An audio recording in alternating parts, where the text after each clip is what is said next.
여러분 안녕하십니까? 어메이징 푸드 솔루션 대표이사 박현진입니다. 이렇게 맞춤형 식단 관리에 대해서 이야기할 수 있는 기회가 생겨 대단히 기쁘게 생각합니다. 맞춤형 식단 관리 대체 무엇일까요? 무얼 먹어야 나한테 맞춤형이라는 단어를 과연 붙일 수 있을까요? 지금 여러분에겐 보이시지 않으시겠지만 이 스튜디오 안에는 다수의 분들이 계시는데요. 남자분도 계시고 여자분도 계시고 조금 연세가 드신 분도 계시고 아주 젊은 분도 계십니다. 그러면 우리 모두는 각각 다른 음식을 먹어야만 나에게 맞춤형을 먹었다고 얘기할 수 있는 것일까요? 이러한 문제에 대해서 저와 짧은 시간이지만 함께 이야기해 보시고 또 생각해 보시는 시간이 되었으면 좋겠습니다. 타이틀에 보시는 것처럼 맞춤형 식단 관리라는 것이 되기 위해선 두 가지의 요소가 선행이 되어야 하는데요. 우선 우리 각각이 가지고 있는 개인의 헬스 데이터가 필요합니다. 누군가는 비만일 수 있고 누군가는 날씬해 보이지만 당뇨일 수 있죠.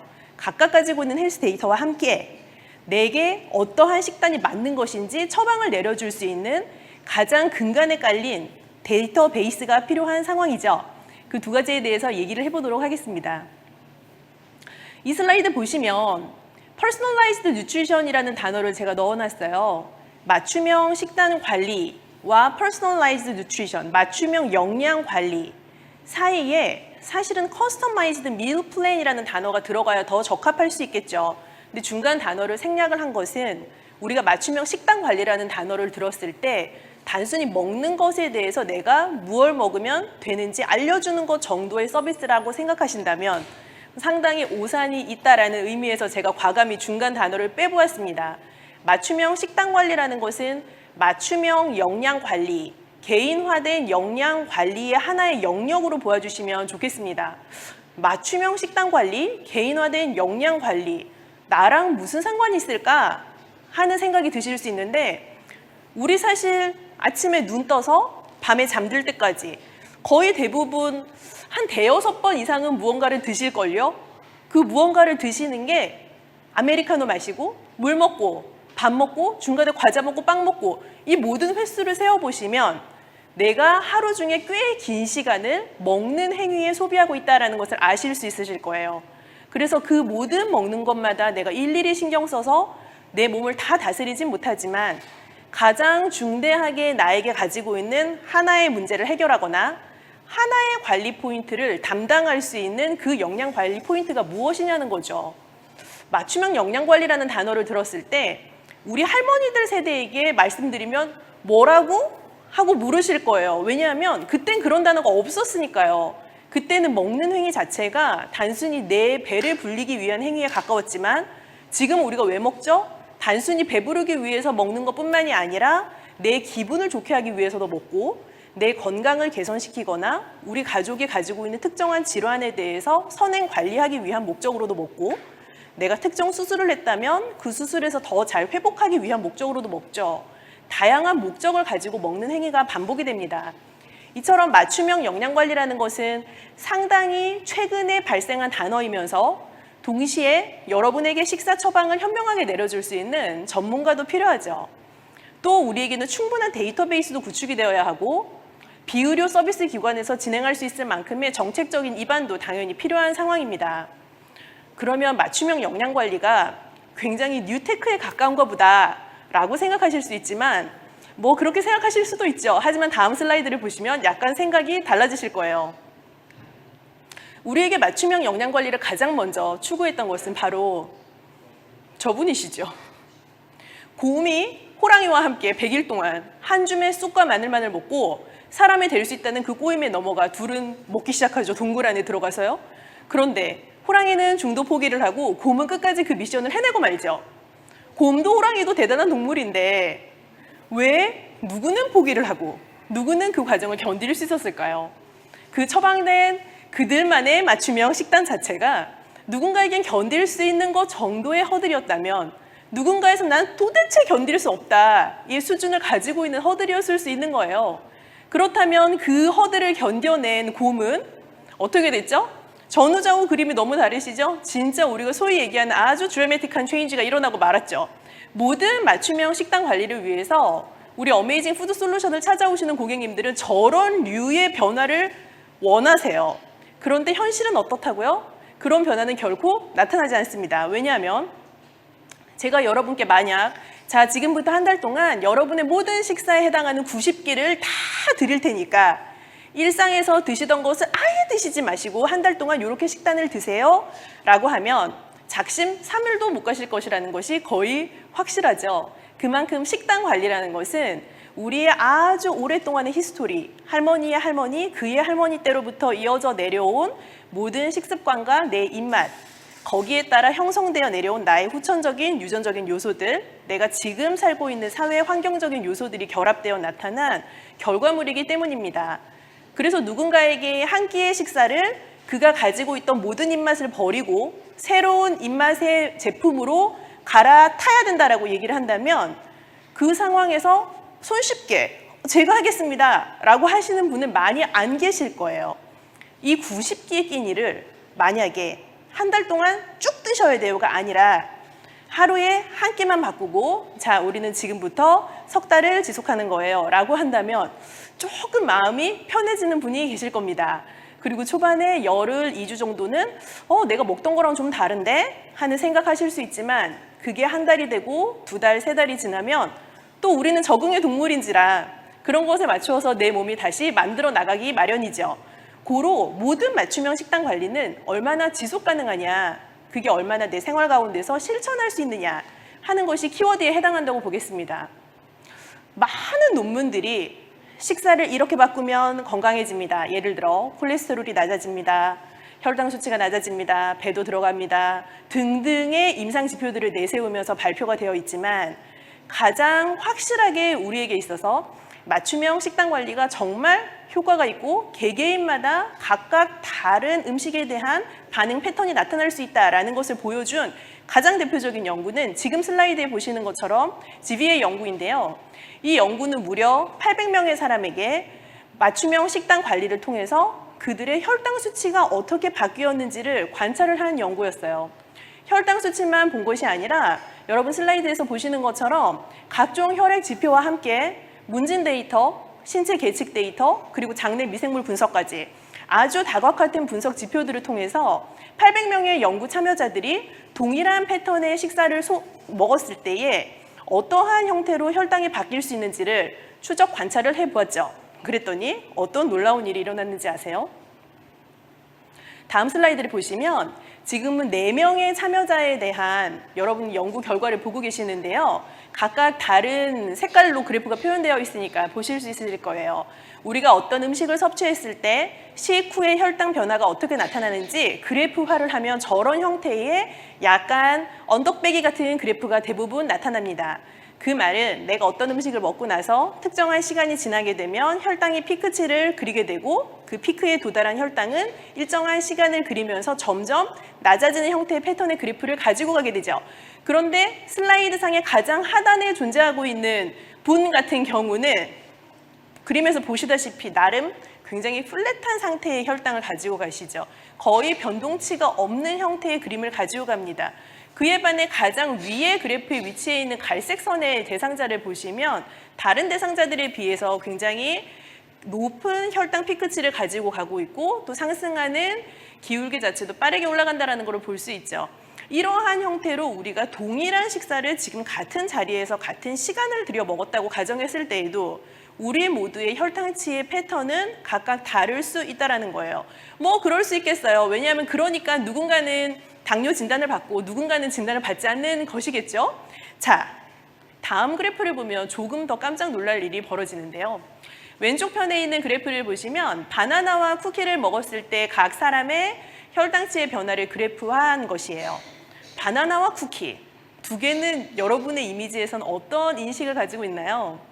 바나나는 대부분 몸에 좋을 것 같고 쿠키는 내가 살찌고 몸에 안 좋을 것 같고 그 말인즉슨 우리가 바나나는 당뇨 관리에 뭐 나름 나쁘지 않을 것 같고 쿠키는 당뇨인은 결코 먹으면 안 될 것 같은 느낌의 음식인데 여러분 그래프를 보시면 누군가는 바나나를 먹었을 때 혈당치가 더 피크로 올라가고 누군가는 쿠키를 먹었을 때 혈당치가 피크로 올라갑니다. 이러한 그림처럼 우리의 인식 속에 있는 이미지를 완전히 뒤집어 버리는 형태의 혈당 반응도 특정한 푸드에서는 나타날 수 있다는 것이고요. 심지어 오른편에 놓여져 있는 그래프를 보시면 글루코즈라고 하는 포도당, 표준치가 되는 물질을 먹었을 때에도 심지어 그거보다 더 높은 혈당치 피크를 가지고 갈 수 있는 빵 섭취를 보이는 사람도 있다는 거죠.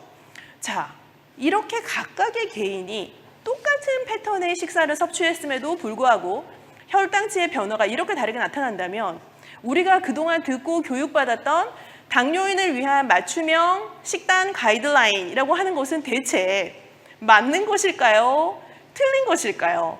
그렇게 생각해 보시면 맞춤형 식단 관리에서 맞춤형이라는 단어가 정의하는 것은 특정한 증상이나 임상 상태, 즉 어떤 집단에 대한 맞춤형일 수도 있고 정말 내 개인을 위한 맞춤형일 수도 있겠구나 라는 두 가지의 의미로 양분화 해보실 수 있을 겁니다.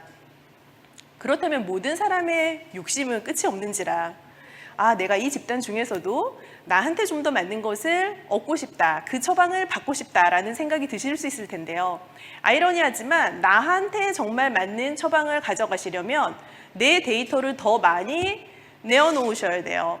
지금 우리가 화면을 통해서 서로 만나고 있지만 여러분은 제가 이러한 모습으로 생겼다는 것만 아시지 제가 어떤 임상 증상을 갖고 있는지 전혀 모르시죠? 저의 관상만 가지고 저에게 어떤 맞춤형 식단을 누군가가 처방해 주신다면 그것은 단순히 쟤는 그만 먹어야 되겠다, 쟤는 더 먹어도 되겠다 정도를 가지고 판단을 하시는 것이겠죠.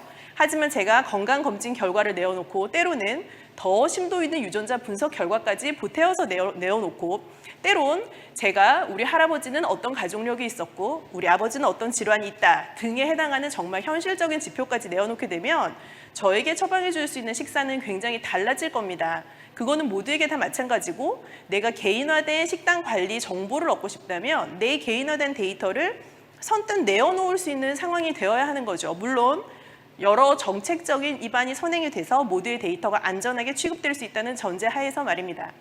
자, 이렇게 내어놓은 데이터를 통해서 누군가 나에게 맞춤형 처방을 해준다면 공신력 있는 어딘가에서 내가 맞춤형 영양관리 처방을 받을 수 있다면 그 처방을 기본으로 하여서 우리는 그 처방을 따르고 그 처방을 따랐을 때 내 건강 상태가 어떻게 개선되는지를 다시 볼 수 있고 그 피드백 기반으로 다시 나만을 위한 맞춤형 영양 관리를 계속 고도화시켜 나갈 수 있는 것이죠. 맞춤형 영양 관리, 건강하게 살고 있는 사람들에게는 지금 당장 아주 필요한 요소가 아닐 수도 있습니다. 하지만 우리가 이번에 코로나 사태를 겪으면서 진짜 누군가는 시급하게 맞춤형 영양관리가 필요하다라는 결론에 도달하게 된 연구가 있었는데 연구 결과를 잠깐 보시면 두 개의 병원에 두 그룹의 사람들이 입원을 하죠. 모든 그룹은 코로나에 걸렸습니다. 한 그룹의 코로나 환자들은 당뇨 수치가 정상인 그룹이고 한 그룹의 코로나 환자들은 당뇨 수치를 높게 가지고 있는 환자들이에요. 두 그룹 사이에는 28일 후에 사망률도 달랐고 또 부작용이 나타나는 정도도 달랐습니다. 이렇게 혈당 수치 자체가 동일하게 코로나 바이러스에 감염이 되었을 때라도 그 사람의 사후 생존이라든지 관리의 요소에 영향을 미친다라는 결과들이 속속 발표가 되면서 우리가 평상시에 식단 관리를 통해서 당뇨나 혈압 같은 만성 질환을 관리하는 것은 매우 중요하다라는 결론에 도달하게 되었죠. 만성 질환을 관리하고 특히 감염병 상황에서 만성 질환을 선행 관리하는 역할을 하기 위해서는 제가 아주 표지에서 말씀드린 것처럼 레시피 기반의 데이터베이스가 필요하죠. 레시피 기반의 데이터베이스라는 것은 우리가 다 합쳐진 음식의 영양 정보뿐만이 아니라 각각의 음식이 어떤 식재료와 어떤 중량을 가지고 구성이 되어 있고 각각의 식재료는 특정 상황에 어떠한 형태의 식재료로 다시 변환되거나 치환될 수 있다는 정보를 포함하고 있는 데이터베이스에 속합니다. 예를 들어 어떤 당뇨 환우분께서 관리를 하실 건데 이분이 채식주의자예요. 그런데 우리가 가지고 있는 모든 당뇨식이 예를 들면 닭고기, 돼지고기, 소고기, 생선 등을 포함하고 있는 데이터베이스라고 가정했을 때 여러분은 그분에게 어떤 식사 처방을 내려줄 수 있을까요? 이런 모든 상황을 우리가 역으로 추산해서 돌이켜보면 고기를 빼더라도 그 고기에 들어가 있는 영양 성분을 대체할 수 있는 식물성 식재료가 포함되어 있는 레시피 기반의 데이터베이스가 필요하다라는 결론에 도달하게 되죠. 그래서 지금까지 말씀을 나누었던 개인 데이터와 레시피 기반의 데이터베이스 그 두 가지가 맞춤형 영양 관리나 식단 처방을 함에 있어서는 매우 필수적인 요소라고 할 수 있겠습니다. 나라에서도 매우 다행스럽게 이런 맞춤형 식사관리, 영양관리 영역에 있어서 조금씩 법제들을 안정화시켜 나가고 있는 중에 있습니다. 특히 내년 초부터는 반가운 소식은요. 환자들을 위한 식단형 관리 제품에 대한 허가가 별도로 생성될 예정인데요. 그렇게 되면 어떤 일이 생기냐면 당뇨가 있는 우리 아버지, 신장 질환이 있는 우리 큰어머니, 할머니 이런 분들이 편안하게 이름만 보고도 선택할 수 있는 제품군들이 우리가 시장에서 손쉽게 만날 수 있다라는 뜻에 해당합니다. 만성질환이 지속해서 관리를 한다면 다시 정상 가까운 상태로 돌아갈 수도 있지만 아주 아쉬운 질환 중에 하나는 신장질환을 가지고 있게 되면 정상으로 돌아갈 수 없어요. 계속해서 안 좋은 쪽으로 진행이 되는 방향성을 가지고 가게 됩니다. 그러한 분들을 위해서는 데일리로 먹는 음식이 굉장히 중요한데 신부전을 위해서 먹을 수 있는 제품을 우리가 시장에서 만날 수 있다면 그것은 국가 차원에서 새로운 시장의 창출일 뿐만 아니라 우리나라 국민을 위한 굉장히 획기적인 영양관리의 방편이 될 수가 있겠죠. 자, 이런 상황을 생각해 볼 때 제일 처음에 제가 소개해드렸던 슬라이드와 같은 모양새의 슬라이드로 돌아왔습니다. 의료기관에서 할 수 있는 서비스냐, 비의료기관에서도 오케이인 서비스냐, 그렇다면 이 서비스 자체를 누가 시행할 수 있으며 누군가에게 어떤 방법을 통해 전달되어야 하느냐 등 맞춤형 영양관리와 식단관리 영역에 있어서는 정의에서부터 새롭게 정립되어야 할 부분이 상당히 많이 있는데요. 그러한 부분들이 다 정리가 되고 나면 우리에게는 최종적으로 나에게 맞는 것 또는 내가 속한 집단이나 그룹, 임상 증상에 맞는 맞춤형 식사를 처방받을 수 있는 시대가 올 것입니다. 그러한 시대가 오기 전에 우리가 잠깐 내 몸을 위해서 맞추어 가야 될 것이 있다면 정말 제가 좋아하는 말입니다. 당신의 식단 관리에 있어서 당신이 가지고 있는 확신만큼 불확실한 것은 없습니다. 확신만큼 불확실한 것은 없다라는 그 단어는 내가 무언가에 나만의 아집스러운 확신을 가지고 있는 것만큼 나를 불안하게 하는 요소는 없다라는 뜻으로 이해해 주셔도 좋을 것 같아요.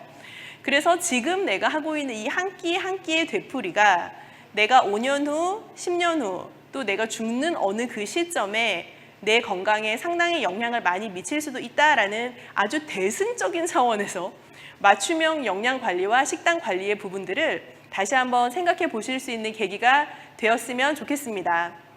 아주 방대한 영역의 이야기를 우리가 짧게 축약해서 나누어 보았습니다. Q&A 시간에 조금 더 여러분이 가지고 있는 질문이나 궁금증에 대해서 더 상세히 답변 드릴 수 있는 시간이 되기를 바랍니다. 짧게나마 우리가 함께 인사이트를 나누었기를 바라며 여기서 마치겠습니다. 고맙습니다.